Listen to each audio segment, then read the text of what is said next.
Yengeçler ve yükselen burcu yengeç olan dostlar, 21 Mart'ta 0 derece Koç burcunda bir yeni ay yaşayacağız.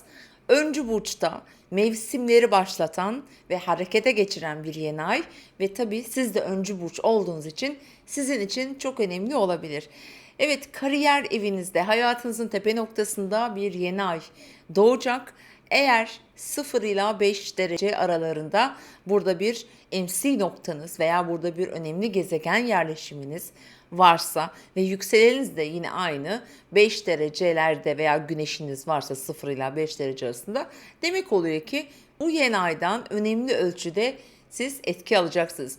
Şimdi Koç yeni ayları ve 0 derecede olma durumu çok daha hızlı, çok daha ani gelişmeler, geçişler getirebilir. Bunlar aslında bakarsanız bu arada Mars yönetiyor Koç'u. İkizler Burcu'nda yaklaşık 7-8 aydır ve sizin 12. evinizde.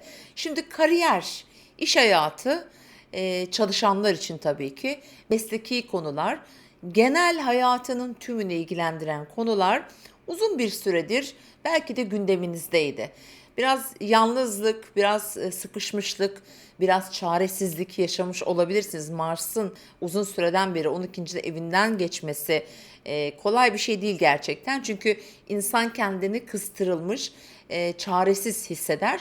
Çok şükür ki artık Mart'ın 25'inde Mars buradan ayrılacak. Tabii ki Yengeç burcuna, sizin burcunuza geçecek. O anlamda nispeten biraz daha özgürleşeceksiniz. Şimdi yeni ayın etkileri yeni bir iş getirebilir. Mesleki anlamda bir geçiş, eğer çalışıyorsanız belki de yeni bir işe girme, bir anlaşma. Şöyle de değerlendirebiliriz. Bir terfi de olabilir, bir statü değişikliği gelme olasılığı da var. Tabii doğum haritanızın dediğim gibi derecesel olarak etki almasıyla bunlar belirleşir. Ve onun yanı sıra ailevi konular da burada çok öne çıkıyor. Çünkü terazi yükseliyor yeni ay haritasında ve terazi sizin tam hane içinize düşüyor. Yani ebeveynler, eviniz, yaşadığınız yer, işte aile bireyleri olabilir, onların hayatları, belki bir yenilik zamanı gelmiş olabilir. Yani bu yeni ay bunun işaretçisi olabilir. Çünkü hemen ayın 6'sında, yani 6 Nisan'da bir dolunay var. Bu dolunay zaten terazide ve bu sizin için yine çok önemli.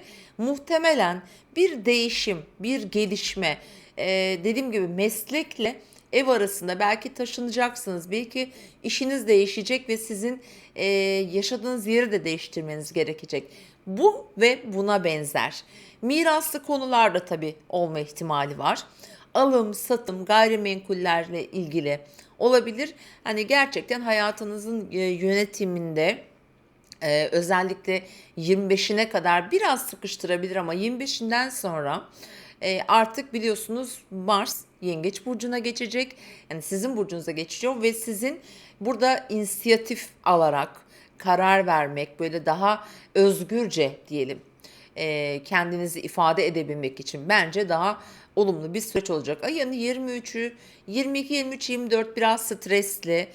Mars 12. evinizde belki biraz üstlerle çatışma verebilir, gerginlikler yaşatabilir. Eğer öyle bir hani durumunuz varsa, böyle bir memnuniyetsizlik varsa, belki kardeşleriniz, belki birlikte ekip olarak çalıştığınız insanlar da olabilir. İşte oralarda biraz dikkat etmeniz gerekecek. 25'inden sonra artık dediğim gibi sizin için bunlar farklı bir şekilde ilerleyecek. Ve şimdi Venüs'e bakıyoruz. Terazi biliyorsunuz bir diğer yönettiği burç. O da sosyal alanınızda şu anda ve tabii ki kuzey düğüm ve bir Jüpiter kadar güçlü bir gezegen olduğu için ve bir nokta olduğu için, daha doğrusu orada Uranüs var, Juno var. Sizin sosyal yaşamınızda gerçekten olumlu sayabileceğimiz, sürpriz de diyebileceğimiz bazı yenilikler, gelişmeler olabilir. Mesela ilişkisi olmayan bir yengeçseniz bir ilişki, bir yeni tanışma getirir. Sosyal bakımdan baktığımızda, finansal anlamda değerlendirdiğimizde mesela diyebiliriz ki burada bazı yeni adımlar atmak üzere böyle daha bir cesur olabilirsiniz. ve bunun karşılığı olarak da hem ortaklı işlere, aynı zamanda yakın çevrenize de bence onların da size faydası olabilir.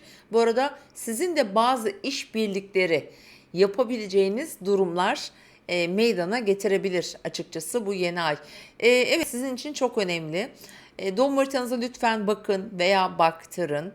Dediğim gibi 0 ila 5 derece aralığında orada önemli bir gezegeniniz varsa bu komple bu yılı etkileyecek bir yeni ay dönemi olabilir. Zaten 0 derecede yaşanan, ekinoks günü yaşanan bir yeni ay topluca herkesi yakinen ilgilendiren bir enerji olacak. Çok sabırsızlık verir, çok heyecan verir.